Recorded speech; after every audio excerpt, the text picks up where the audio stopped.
Why does everybody hate Tim Cook?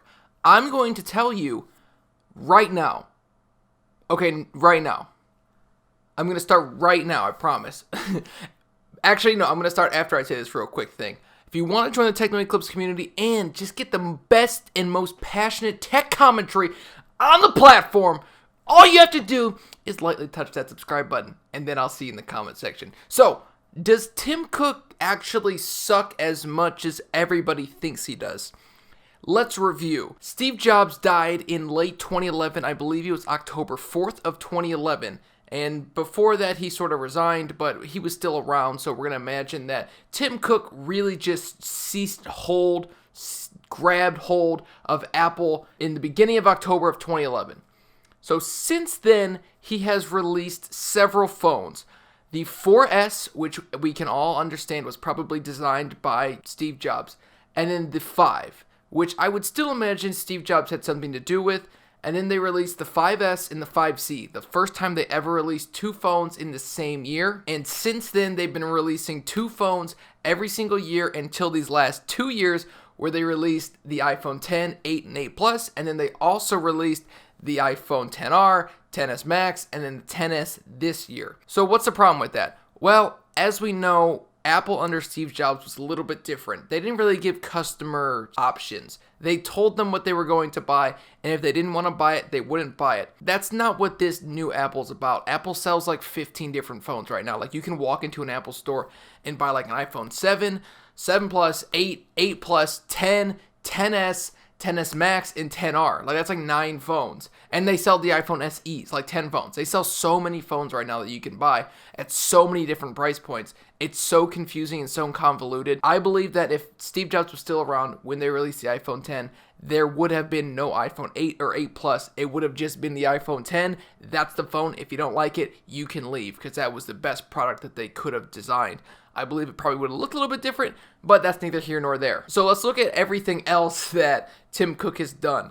The stock price has more than doubled, almost tripled. Profit and revenue have also more than doubled, again, almost tripled since Tim Cook has taken over. That's not a small feat, because Apple was already producing monstrous amounts of money when Steve Jobs passed away. And also, they have increased their R&D spending by 5 times, which is kind of crazy. I didn't even think that was right, but it's true. Since Steve Jobs has died, they've gone from, I believe it was $500 million of R&D all the way up to $250 million. It's something like that, but they've more than centupled, I believe is the word, their R&D spending, which is crazy, because I think a lot of people would say Apple isn't innovative, this, and this, and maybe I would agree with them, but in this case, they have actually increased their R&D spending. I think the reason is that their product lines are so convoluted now, they kind of have to have that R&D spending because there are so many different products. Although I found that really extremely interesting. Tim Cook was also the CEO when they released the best-selling smartphone of like all time with the iPhone 6 and 6 Plus. Those phones sold like hotcakes. I know I got one. It was a huge time in the tech industry, because Apple was like, we're making bigger phones, and everybody was like, thank you, this is what we've been wanting. And that was a really big thing for them. Since he's also been CEO, they have released a plethora of products, including the 2013 Mac Pro, the iMac Pro. They've also released the HomePod, AirPower, AirPods, and probably most importantly, the new Apple Watch, which is probably one of their best products that they've made since Steve Jobs has passed away, in my opinion, along with AirPods. So you can see that Apple hasn't done nothing since Tim Cook has been around. He's been CEO for around 7 years now, and Apple has pretty much never looked better, but also have never looked worse at the same time. Tim Cook, as everybody knows, is more of a money type of guy, and everything that he is focused on is making as much money as possible. I don't believe Steve Jobs thought like this, although I can't confidently say that this is how he thought or this isn't how he thought. So to say that it's all Tim Cook's fault is probably just wrong, because I think that there was a culture shift after Steve Jobs died. Trying to replace somebody like Steve Jobs is pretty much impossible. Maybe you could have gotten Elon Musk. But in all honesty, trying to replace somebody like Steve Jobs is really, really difficult. So I imagine that Tim Cook probably stepped into the best, worst position of all time. He was heading a company that was going to grow. They had gotten in front of the smartphone market. They were the forefront of the the original smartphone with no keyboard, no nothing, just a touch interface. And he was pretty much in the very early stages of that development. He pretty much couldn't mess it up. There was a pretty obvious way for Apple to continue growing. It was just make better and better smartphones, along with eventually adding an Apple Watch.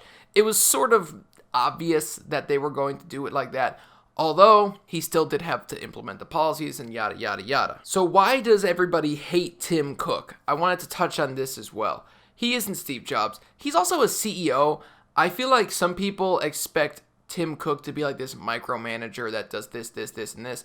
He is more of just like a figurehead. Like, I'm sure he does important stuff, but to blame him for everything is just wrong.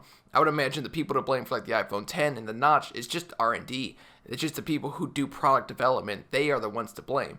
I don't think that Tim Cook is making all these decisions. That would be ridiculous if he had to check off on every single little thing that they ever did. I'm sure the huge redesign of the iPhone 10 he certainly had some type of influence on, but to blame like software bugs on him and little finicky things like that he just can't control, I think that is sort of wrong in my opinion, but obviously people would just love to blame other people. And I wanted to get into the fact of why Tim Cook is so hated. I think the main reason is because Apple went from this sort of underdog type company trying to take down Microsoft, trying to take down the big guys, to the big guy. They're no longer this little hidden secret that wasn't really hidden, but like this underdog. Everybody wants to root for an underdog, whether it's like basketball, you don't want the Warriors to win. In football, you don't want the Patriots to win. I don't know if in any other sport, you don't want the best team to win unless that's your team. So Apple was the underdog. They were the underdog for a very long time, but now they're the overdog. They're the big dog. They're the one that everybody's gunning for. When phones are released, they are compared to an iPhone because the iPhone is still the class of smartphones.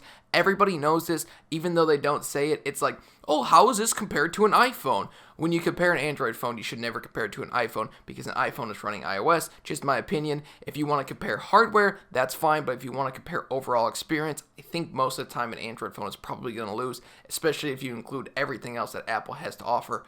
Just this person's humble opinion.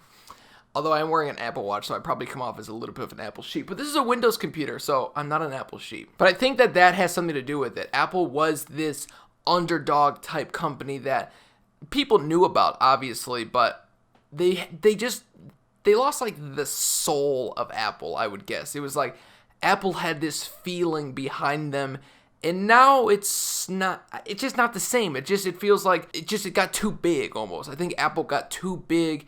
And by no fault of their own, I'm happy for them. They are a great company. They've made a bunch of great products.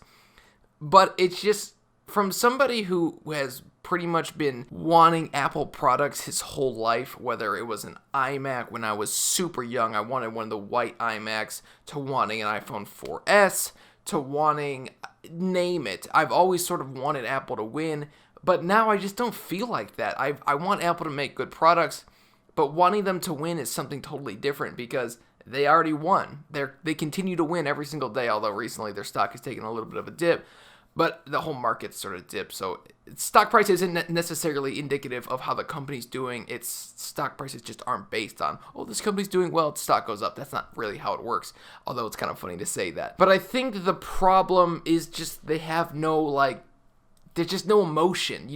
When you buy an Apple product 10 years ago, you had like this emotion that was like, hell yeah, like let's stick it to the man, like think different, like this is what we're gonna do, this is gonna do this, and like you had this like emotion that like, I'm a creative, I'm an entrepreneur, I'm buying a Mac for this, I'm buying an iPhone for this, I'm doing this, and this. But now it's just sort of become, oh, I'm gonna get an iPhone.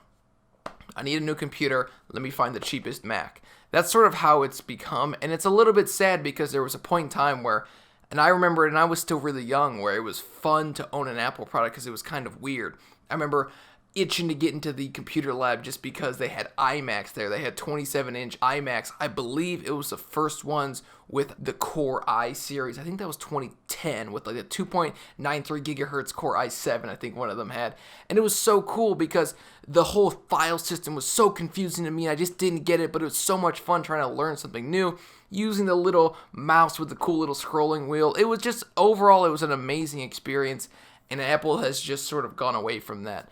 through no fault of their own. Any company wants to get bigger, but when you get bigger, you sort of leave behind the people who made you big, in my opinion, just because you have to start serving your, whether it's like content or software or hardware, just to the masses instead of the people who really made your company great and to the people who really supported your company.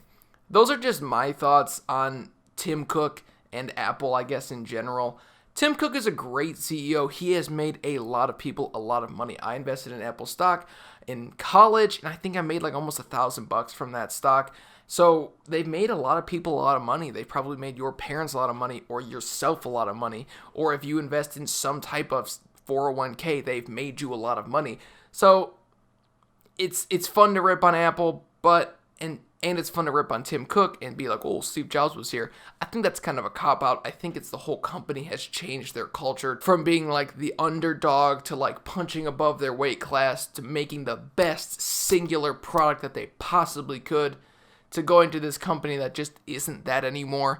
They're just this company who is a big company who needs to support and supply products for the masses. These are my thoughts. If you liked the video and you stuck around this long, you're a good person. And don't forget to do the easiest thing ever. Like, it's so easy. All you have to do is touch a button on a screen. And it's not even a physical button. All you have to do is place your thumb or your index finger on the subscribe button and just leave it there. And then you get subscribed to this channel. And you do it to the like button or the dislike button and then comment, because either way it helps the YouTube algorithm, so I don't really care. Alright, I'll see you in the next video. This has been Scott with Techno Eclipse, and as always, I'm going to end these videos the way I always do. I'm going to say peace, and then I'm going to say out, and then I'm going to do the YouTube from 2013 cover the camera. That's so stupid. Alright, see you guys next one.